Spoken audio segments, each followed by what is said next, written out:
Il y a un lien direct entre un mode de communication et la société qui l'engendre. La télévision engendre une société très verticale, donc dans laquelle il n'y a pas de liberté, mais où la liberté n'est pas intéressante. La télévision engendre le meilleur des mondes, de Huxley. Ils sont libres.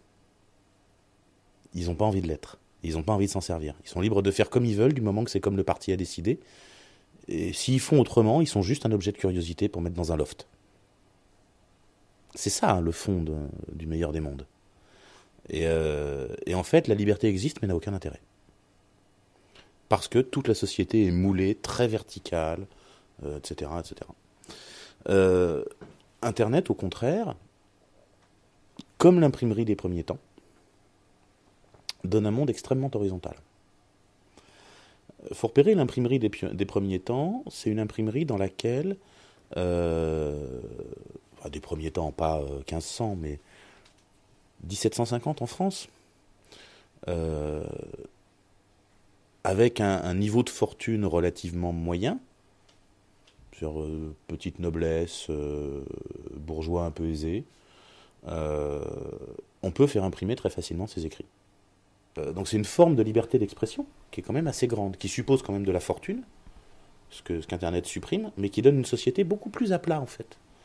Parce que, voilà, je suis pas le roi, mais la société a essayé de me faire du mal, je vais me défendre en publiant mes écrits.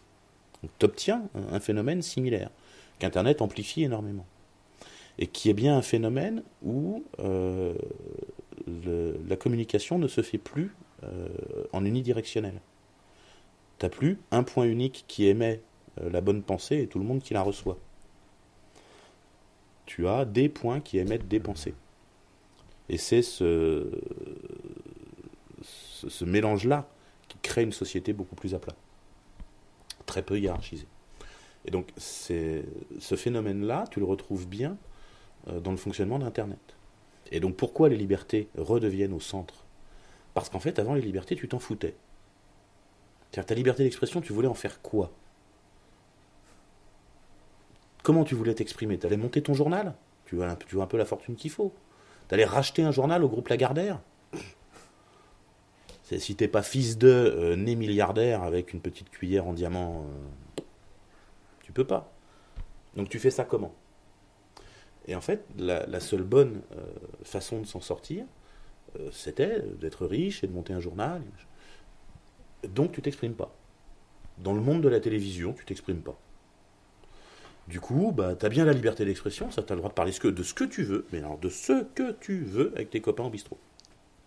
Voilà, ça donne des modèles extrêmement différents. Et il n'y a aucun intérêt à défendre les libertés dans un modèle social piloté par la télévision. Parce que la liberté sert à rien. Alors que tout d'un coup, il se met à y avoir un vrai intérêt à défendre les libertés dans un modèle social piloté par Internet. Et c'est pour ça que ça revient au centre du débat.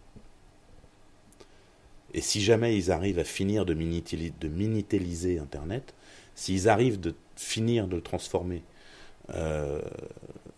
s'ils arrivent à finir de faire de Facebook, Google et Apple les trois seuls centres où tout le monde consomme du contenu de manière passive, alors on sera revenu dans un modèle de type télévision. Ce sera temporaire, hein. Ce sera que temporaire. C'est-à-dire, les gens qui échangent des commentaires sur Facebook créent à eux-mêmes, à eux seuls, un réseau. Et un réseau qui, par nature, a exactement les mêmes effets sociaux qu'Internet. Et donc, il finira par être incontrôlable, et donc, il finira par être incontrôlé. Et donc, ils essaieront de le contrôler, et ça repartira de plus belle.